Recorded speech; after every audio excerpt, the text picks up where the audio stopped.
Nasuze bulungi nnyo abantu balindiridde kogo omulaba gonna ko olwaleero sooka babulira amannya ababuzeeko tutandikirewo. Gwe na alaba ABS-TV yonna gy'oli oli ku programu Amakya Amalungi amannya agameze Angelo. Kyasanyu nnyo gye ndi okubeera nti n'essaawa zino oli mu programu Amakya Amalungi. Kyekyo tutandikirewo obutereevu. Olowooza KCCA kino ekintu kyesazeewo omukulu Andrew kyeyabuulidde abantu nti baagala kuleeta baasi simanya ayogedde baasi lwenda mumeka mu bitundutundu. Olowooza baasi zino zirina engeri we zigenda okuyambira Uganda yaffe naddala mu Kampala yaffe eno naddala mu kukendeezaako gundi omugoteko gw'ebidduka mu kibuga zijja yambira ddala nti weetaagisa taxi taxi nga 3,000 baasi ezo lwenda ziba zikolawo zitika abantu bangi okusinga ku taxi ate ku space ebeera mu kkubo ojja laba nti nno tebeera nnyo yanjawulo nti space baasi gyetwala ng'eri ku kkubo si y'amaanyi nnyo ku ya taxi ate aba baasi basuubira okubeera ne discipline mbadde manyi baasi mpanvu nnyo ku kataxi. Yes, mpanvu ku taxi naye ate taxi buba bungi nga bweddirira wejja ono akuli maaso ayagala kutikka muntu n'akuli emabega ayagala tikka muntu kati ayagala tikka muntu kati ate yo baasi ejja ayimirirawo olumu eveewo mangu ebeere nga emirimu giba janguwa mu nkola ng'eyo. Naye muganda wange nga tulabyeko baasi nnyingi nnyo ezizze wano mu Kampala. Pioneer baasi baagenda balangirira Pioneer baasi egenda okujjawo takisi wano mu Kampala era tewakyaliko abakona yadde boda tegenda kubeera mu kibuga. Pioneer baasi wetwogera ziri wali enamboole ziri awo zitudde. Yes, baazirwanyisa naye okunnyonnyolako akatono tuddeyoko ka background ka taxi wano mu Uganda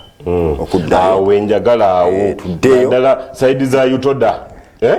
ne taxi awo byajja bitya lwaki Utoda tekyaliwo ate nga mukujjaja n'amaanyi. Alright, bwe tuddayo emabegako taxi yatandika mu mwaka ogwa 1986 gwe mwaka gwe gumu president gwe yajjiramu ogwo mwaka gwalimu n'ebyafaayo bingi.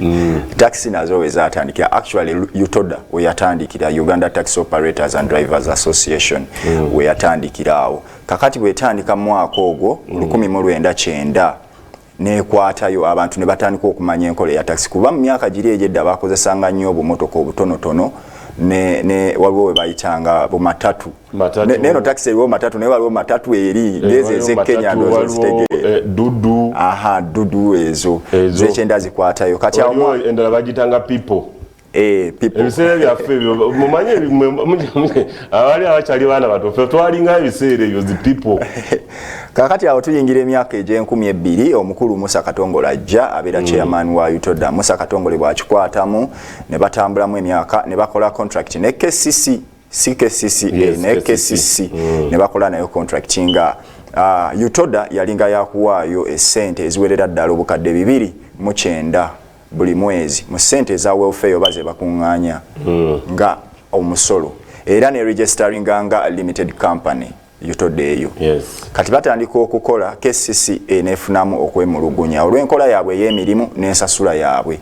KCCA nesooka negamba enkola yaabwe ey'emirimu yali nga abaami abo atikkira waayagalidde bateekamu abantu ababbi mu taxi. Si Katongole gwe ngamba nti yakikolanga naye taxi ezimu bateekangamu ababbi n'atuulanga omusaabaze n'olwaleero kikyalimu. Then bw'omuwa ssente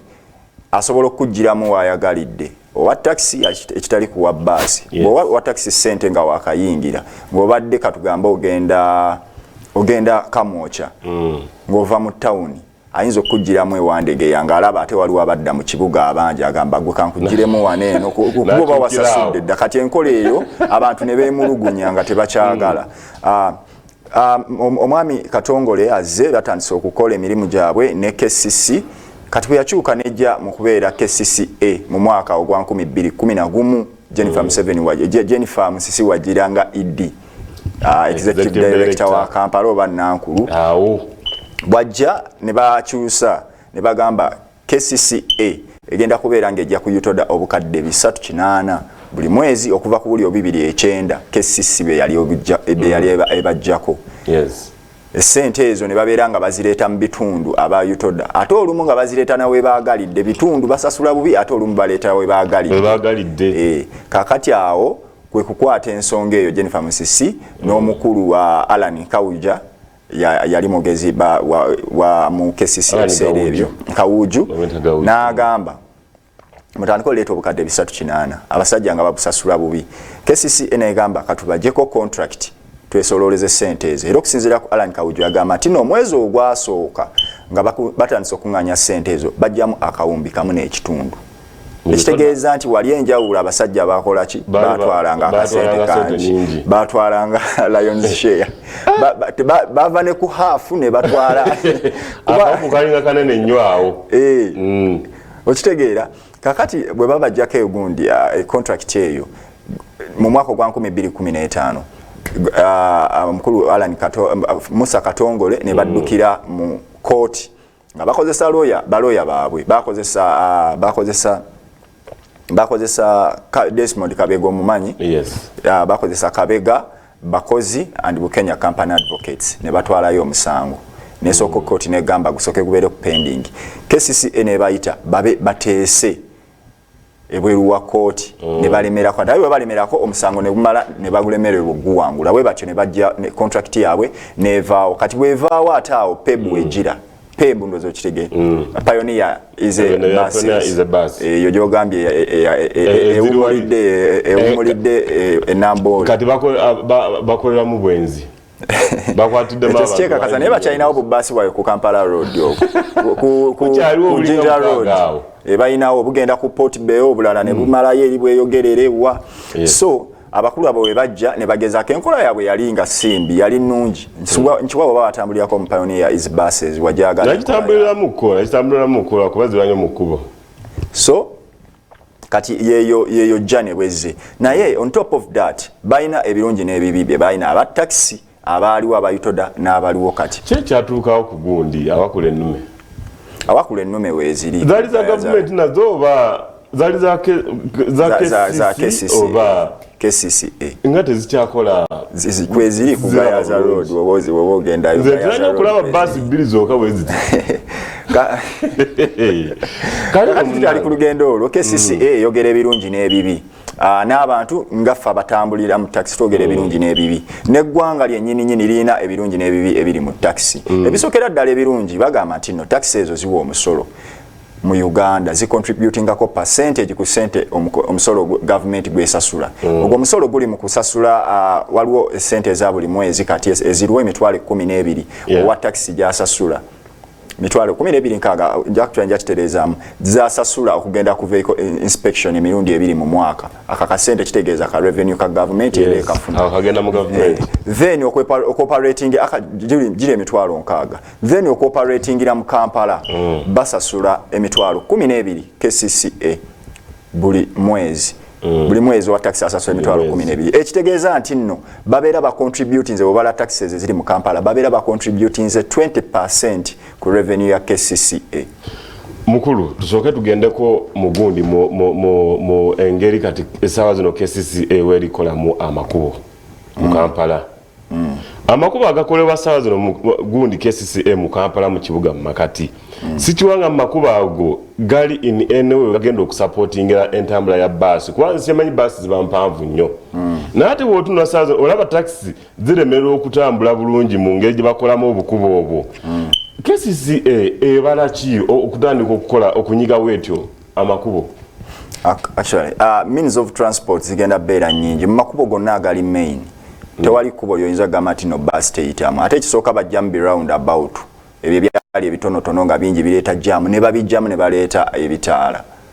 kitegeera basi webegenda straight nesanga esanga ebitaala ejja yitawo buyisi naye ate lulika round about enosooka nekolete kati amakubo go wegali amalungi agayitamu kubo yomanyiye eriri main nga basi eyo tesobola yitawo sokoleke main zenange siri kwogera ku main kati essaawa zino njogera mu kibuga munda olaba wano ng'owano oli ku Namirembe road olaba otandika wano bigunde be bus bino bitiro okubeera bino ya kampani ya Global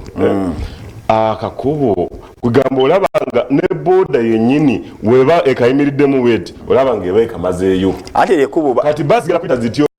tezigenda kuba ziyingira mu kibuga mu makati zigenda beera nga ziyingirayo naye nga ziyina amakuba malala ate nga ntono nnyo eryekubo actually balikola kukendeeza jjamu era ligenda kubeera lyettanyirwa nnyo abo bupiki n'ab'ebigere ab'emmotoka bagenda beerera nga ddala bali scarce kwaka akakubo kogamba ka Namirembe Road for your information oluguudo si lwa mmotoka ezennene emmotoka entono zino ze bayita Michael eza buyonjo n'abantu era otunula olaba waliwo section ey'abantu waliwo section ya bodaboda n'entono ey'amamotoka so bajja beera nga tebasinziira awo ate era ne bakinyonyola omukulu eggulire eryo bw'oba alirabye erya Jakakawu wo tulizannye nako actually eryo lirabye omukulu Alan wagambye nti Andrew agambye nti ezo zemuyita taxi park si taxi park wabula transport terminals tino ne bus nayo bwe bakeera nga baterezeza park bus naye ejja beeramu mu park empya oba enkadde ejja kubeeramu ye bazita transport terminals so si taxi bwe tukisuubira ate tugenda bitegeera olwekyo ndowooza kasooke tugendeko mu mulango waffe kati ninyonyonyo then tukomewo n'omusajja omukenkufu ono ategeera ekibayita analysis ey'ebintu ebyenjawulo kasooke tugendeko mu mulango then tukomewo kati